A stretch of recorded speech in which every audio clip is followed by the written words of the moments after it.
Ryan's Lechon dito sa May Laloma, Quezon City.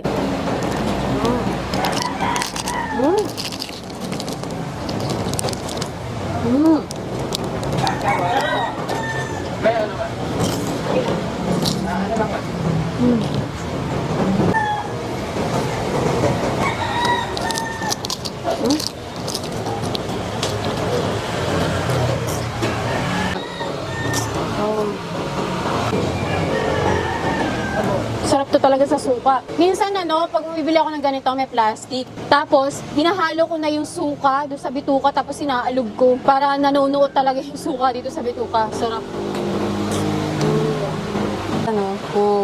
Balat agad. Lutong. Tapos sa pagkalutong niya guys, hindi siya yung makunat na lutong Hindi rin siya yung matigas na lutong. At wala din lasang yung parang sunog na lutong. Talagang malutong siya, malasa. At ang pinagmamalaki nila dito sa